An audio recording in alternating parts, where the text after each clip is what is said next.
Well, what's going on, man? Nice to meet you. You too, my brother. Hey, check this out. Can you see this? Can you see this?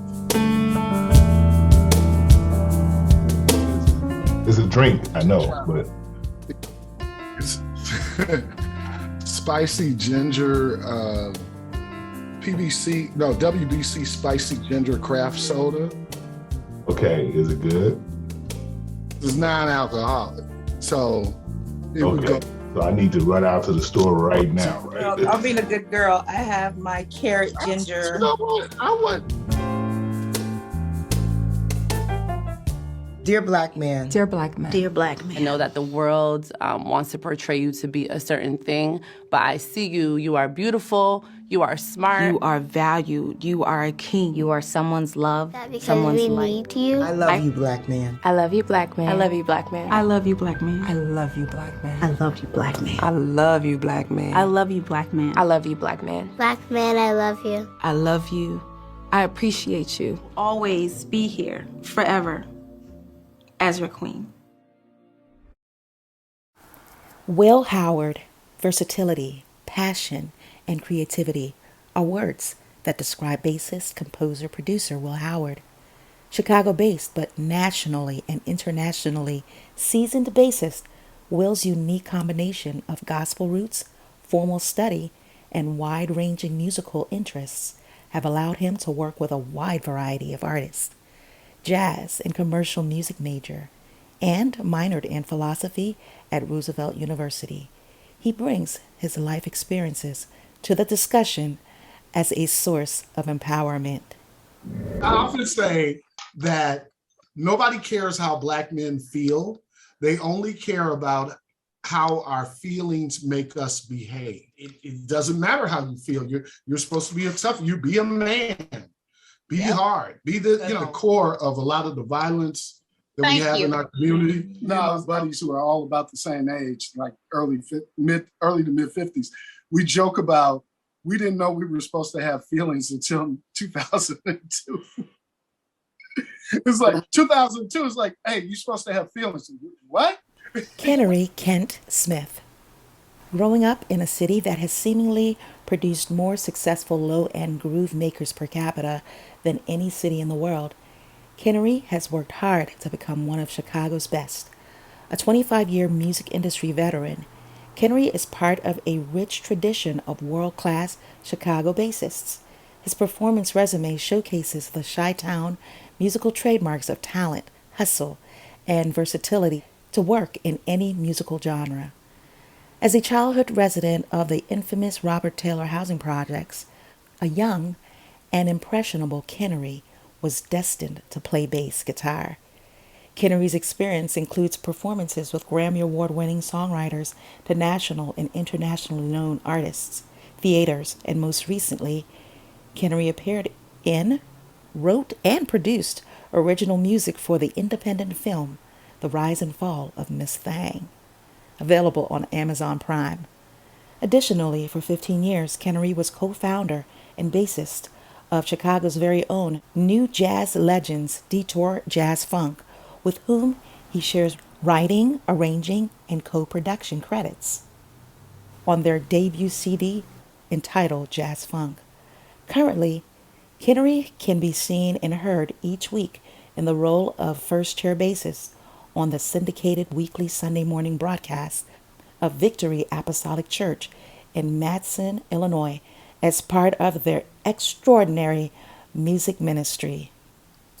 At the end of the day, we need to relearn, if we hadn't learned it already, empathy. You talk about men and men being in safe spaces to express. There are some of us who don't have a problem with that. We're not afraid of our emotions or feelings or speaking, our truths and minds, especially to other women.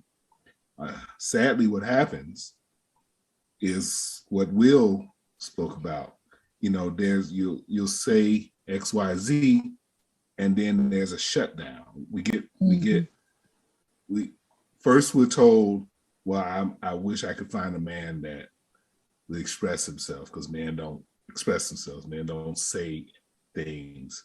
They don't speak up. about their feelings. And then you get a man that say, well, here's how I feel. We get shut down.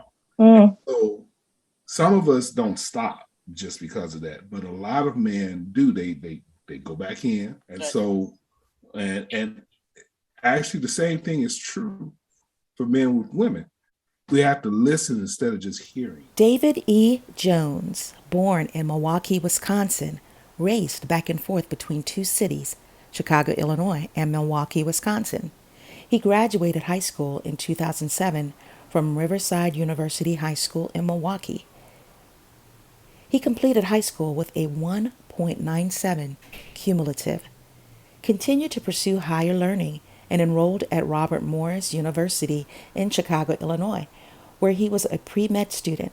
He left that institution after freshman year with a 3.2 cumulative, then went on to attend Paul Simon Chicago Job Corps and completed in 7 months, while also helping the basketball program make it to the championship games in Atlanta, Georgia, where college recruiters would scout. This was the program's first time making it to that platform since being founded in 1964. Once completing Job Corps, he attended Wilberforce University, named one of the first historical black universities, where he was a dual major in sociology and psychology, and also where he met his beautiful friend, girlfriend of 10 years, and now wife for 2. Though he dropped out after his junior year, he earned a cumulative of 3.89 and was recognized on the dean's list. His career path has led him to continue his education by completing courses in CNA, phlebotomy, MA, basic EMT, and currently a lab technician. He is the founder and owner of Sixth Day Genesis Photography LLC. He is the host of a podcast called I Love You Black Man from a Black Man, and author of a book soon to be released titled They Called Him Gay. What I think is important for men to know and to get a complete understanding of is what happened to us in terms of how the black man evolved over time, you know, from slavery to once we were released and etc. I think that's really important to know. But I think what's important to know in the here and now is that men always had the agency to be vulnerable. We just decided to live outside, to live inside of social norms and not be vulnerable and not cry. We decided that because once you become a certain age, you have to take ownership for the things that you decided not to do, even though society told you you couldn't do it. It wasn't illegal to do. You just chose not to do it.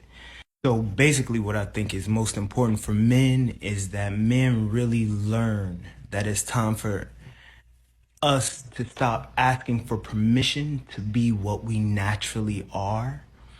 Andrew Golden is regarded throughout the Nashville community as a thought leader, speaker, mentor, coach, servant, uncle, brother, and friend. Andrew is a recent HBCU graduate, attending the likes of Howard University and graduating from Tennessee State University. He is the co-host of Unpopular Opinion, the podcast where he and Dwight Pullen challenge some of the most relevant social norms and ideologies. The purpose of this platform is to challenge our worldview as believers, the way we process, and our norms. Everything isn't meant to change, but all areas of our lives are meant to mature and progress. We speak from our personal testimonies rather than any so-called expertise. Andrew Golden is also the head basketball coach at KIPP Antioch College Prep Middle School. He serves on the board of From Your Father as the director of mentorship. In his spare time, Andrew also serves in his local church as an armor bearer to his pastor. He has a heart for God and God's heart for people. Lastly, Andrew desires to see the social and economic statuses of minorities change by providing education and opportunities to groups that are often overlooked, undervalued, and unappreciated. I think it's safe to say that vulnerability is probably one of the most difficult concepts for men to grasp, and rightfully so. When you've grown up in households where it's not okay for boys or men to cry, then how do you know how to express your feelings? And so trying to learn these things in our adulthood is probably one of the most challenging things, but it's important. It's the foundation for any successful relationship, especially our relationship with God. I think if I could paint a picture, vulnerability is equivalent to getting cut and allowing someone to touch the wound. And the challenge is, and I think the biggest problem is that, for in our relationship with God, God wants to heal certain things, but we aren't open to allowing him to touch those areas in which he wants to heal. So I think that if we graduate to the point that vulnerability becomes the standard, we can experience true healing in our lives. Let's get this party started. Thanks for inviting us into the man cave. Happy to be here. All right, so I'm gonna let you all take it away. Just you all talk, hear the conversation where you want it to be, what you want us to know. And I wanted to personally share, you all's ideas, your thoughts, to just build on that. So go ahead. Anybody?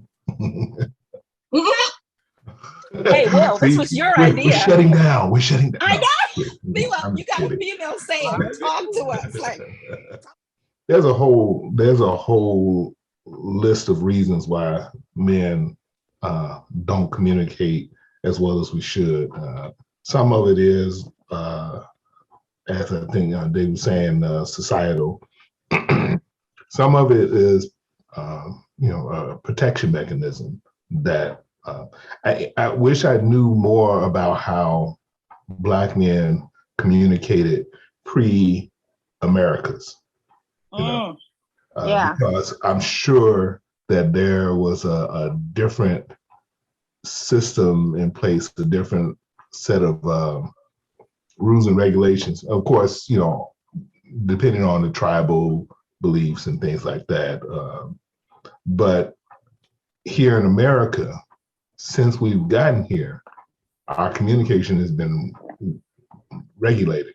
It's been taught, and it's been, and we've taught ourselves in order to protect ourselves. So I think that gets obviously passed down. You have somebody like my father wasn't a huge communicator, but I've always been very much so a communicator. So one of my goals was always I would see him and I would see his bitterness and the anger that he had. And he had a rough childhood. And I promised myself that I wouldn't be that person.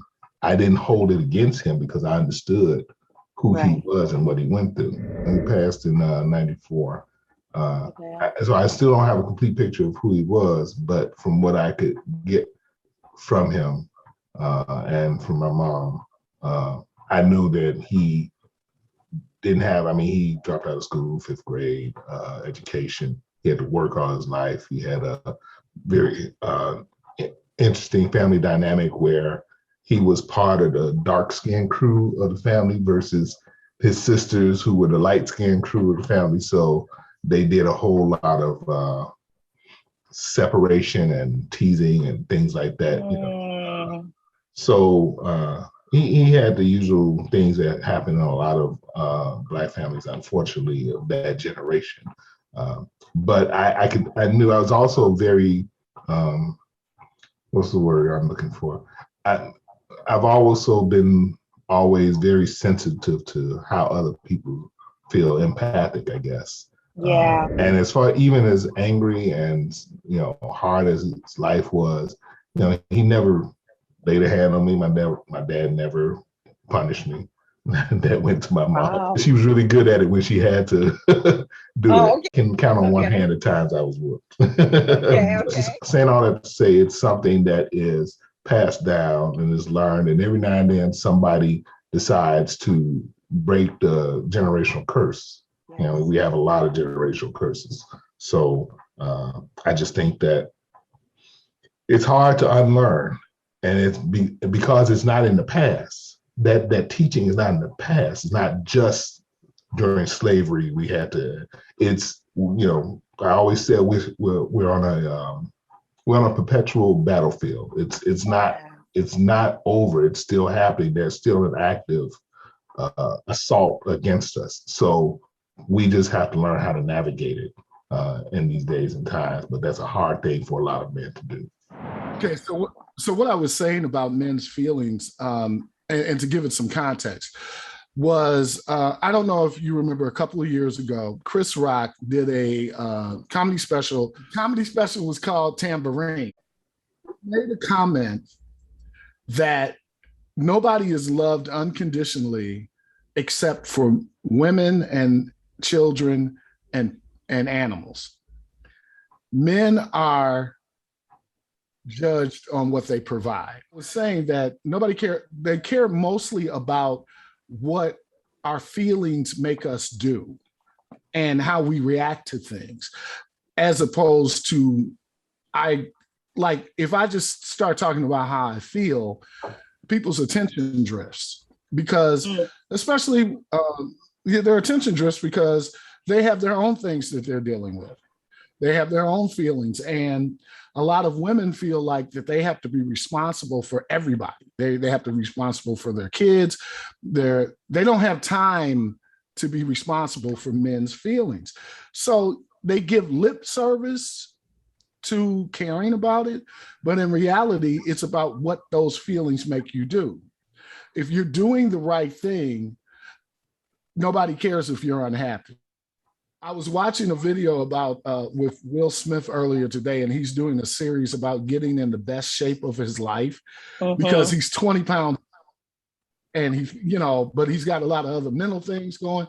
And he's being transparent in that this process, he's showing how his the physical part is easy because you got trainers and nutritionists and 20 people to help you. But he's having these mental issues that resonate, although it's hard to feel sorry for somebody who's wealthy and famous, but it's interesting to me that he sounds just like me and a bunch of my friends because we're all the same age, and it's interesting to me, and I got a word from that today, as we would say in church, because I'm like, so it doesn't matter if you have all of this stuff. It doesn't matter if your mind isn't right. I might start preaching, but you better. We have an armor bearer in the house. It really doesn't matter. Your mind isn't right. It doesn't matter what you have. It doesn't matter what woman you have. It doesn't matter where you work. It doesn't matter how much money you have. If your mind is not right, then you have a problem. And as men, I wish I knew this when I was 18, because then my life would have went, I won't say it would have been better, but it would have been different because I would have had different goals and a different understanding about certain things. But, such is life. You learn, you live and you learn. But that really spoke to me today because I'm like, dude, you're Will Smith. Question, Will. Who's that? Siri. She's jealous. She wants your undivided attention. That's who's been attacking you. She wants your undivided attention. So, Will, what did your female friends that saw that video, what did they actually say? I was disputed. We've been friends for 20-something years, so it's a 20-year discussion, a 2 or 3 decade discussion. Okay. No, but it was her and some other people disputed that men should feel this way, and I was like, I'm speaking in general terms about something I do know about directly, personally, but I can expand it because I'm a man. I talk to guys. I know how, I interact with other men. We talk. And when we're really transparent with each other, a lot of that is, people worry about what you do. What have you done? I say it myself.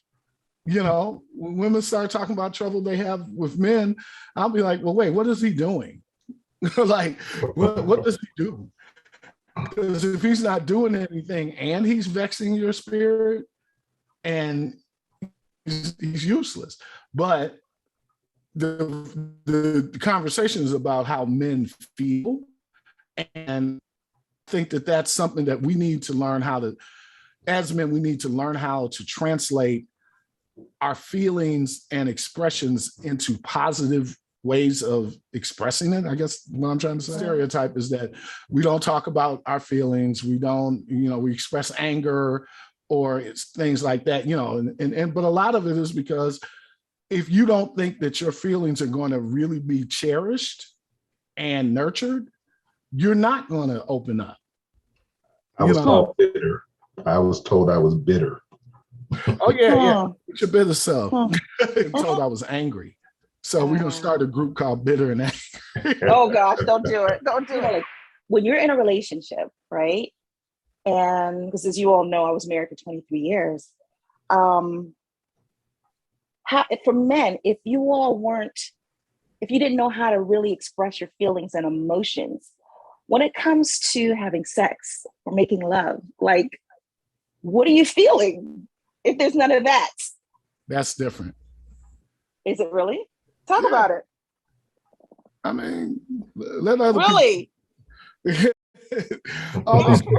this good brother talk. Let these other good brothers talk. All right, come on, somebody talk to me. Tag out. Talk to me, Lord, talk to me. Okay.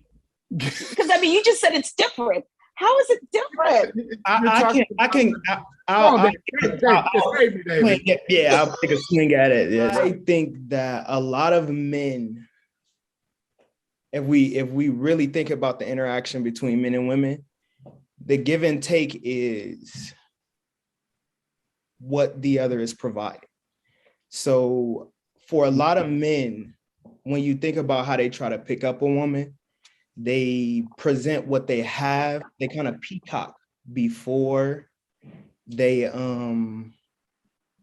step to the woman. They use the things, the materialistic things that they have to show stature. And they were like, basically what I'm saying is it's transactional for most men. So, and it's like that for women too. It's like that for women too, but it's kind of not spoken about. For men, our stature is based on what Will was talking about, what we have, what we can provide. And to a woman, whether that's acknowledged or not, it matters. And when you take that into account, men begin to see sex as compensation for the things that they are providing. Ooh. So a lot of men are able to compartmentalize emotions from sex. So they're not synonymous, even though they should be, they're not. So feelings don't have to be there in order to have sex. No, I definitely know that. Yeah. But right. But okay, so as we're communicating having deep conversations about this, how do you feel? Do you feel like there should be feelings versus just an act? Well, when you talk about should, that dismisses something as basic, something as grand as free will. Because when we talk about what things should be, it dismisses the other things that are. So I don't honestly believe that I'm qualified to answer that question, especially because I don't identify as heterosexual. So if I identify as demisexual, something a lot of people don't know about. So what is that? I don't know what that means. I've heard the term. I got you. So what if it was left to me to decide if my standard or concept of what a sexual exchange should be, yes, I believe it is the standard, because for me, a demisexual is at its core asexual. We don't desire sex at all. It's not. It's never a desire. It's never a desire. The basic desire is love, to cultivate an environment where love is present. For me, But TikTok video yesterday, though. Just because I feel a way don't mean I don't know how to conjure what I need now. We're gonna be honest. Know how to peacock too now. But the basic point is that when it comes to sex, if I don't feel that there's genuinely love in the exchange, then for me it is transactional. There is no point. I'm just doing it just because there's other motives behind it. People become pawns. So for me, yes, I believe that sex is synonymous with love, but I know that that is not universally the standard. Right. I don't know if the ladies want to say something. For me, I know, and I don't know if a lot of other women are like this, but you know, like the way you talk to me throughout the day, like foreplay is so important. And if I feel like I'm just an object, a sex toy to make you feel better when you want to, but there's no attraction or no connection. I mean, I guess it's just sex, right? I guess that's the difference versus making love. And then the reason why that things like that becomes statements like that makes it even more transactional. And the reason why is because you still will have an expectation of that man. And if that man's expectation is that you provide him sex in order to get what he's giving you, then you're actually failing at being what he needs you to be. So even though that sounds really bad, that is actually several realities. And I'm not saying it's right. I'm just saying it is the rendition of teaching that men are taught. And it is also the rendition that you guys respond to. So, I mean, we see it all the time in movies. The Daddy's Little Girl, Gabrielle Union and Idris Elba. You see things like that all the time. She had the friend in her ear. Girl, don't nobody, you get where I'm going with it. Like it even though it sounds distasteful, that reality was created by us. It was peddled by us. And you hear it in music, like when you grow up, as I grew up, you would hear brothers singing about what one won't do. No, women, you would hear women singing what one won't do, another one will. So then it just became a battle of sexual mentalities. And it's pretty much when you're considering, for me at least, I've learned that once sex becomes the topic of conversation in any relationship, people tend to get into relationships if one or two things click. And they don't get into relationships when all of the things click. Like the reason why I was able to build a lasting relationship with my wife is because I made sure that we were everything before we became something else. So it came to us being friends. I made sure that it was important that I knew her as a friend. Like I knew that even when I was down, she was there. And even when she was down, I was like, I made sure we didn't skip a stage, so that just because the sex was good, I wanted to keep her, or just because I had the money or whatever, it was really a bond beyond everything else. That's exactly what I'm saying. So, I mean, you get it, right? Yes, but I do get it. Yes. David, you're 30? 32. Andrew, how old are you? I'm 26. 26. And Will is what, 53? Something like that. I'm the old man on the panel. Kenny, how old are you? 57. 57. And to hear, so the generations, all right, the difference in thinking, what do you feel about what David just said? I mean, do you have that same mentality, or was it different for you? I got married really late. I didn't get married until I was 38. Okay. And I was married for 6.5 years. So there are the approach that David took to being all different things to his wife is actually the approach that I recommend now. Like my post-marriage recommendation is that you need to get to know. Yes. You need to take your time and not be in a rush. Yeah. And develop a core friendship that gets to that point of honesty. Right. Which takes time. Right. Because, it's easy. People are in a hurry these days. Mm-hmm. But I've noticed that with people of David's generation, I think David's like 32, his generation, they figured that out, that, hey, if I'm going to be with this person, I actually have to be friends with them.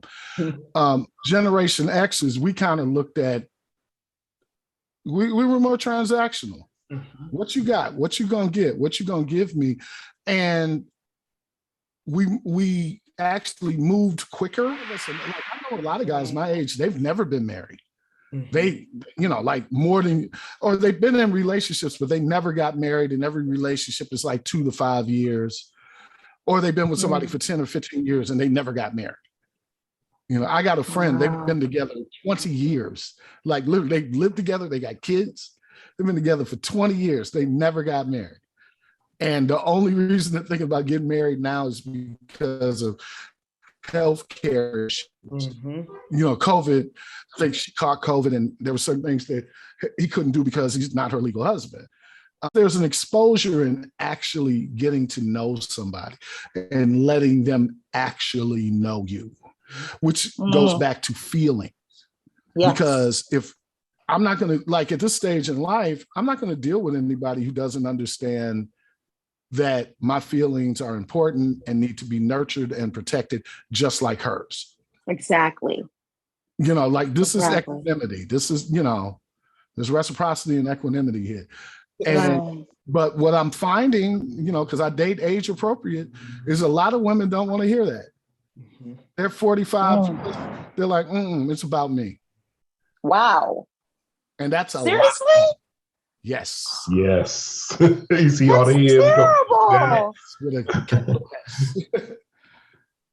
Am I lying? It's not. It makes sense. It tracks, though. It tracks. It literally tracks. If you remember, like, the conversation we just had about how I expressed to me growing up and watching women. I would watch. I was only raised by women, so I would only watch women, and I would watch I would listen to the things they say.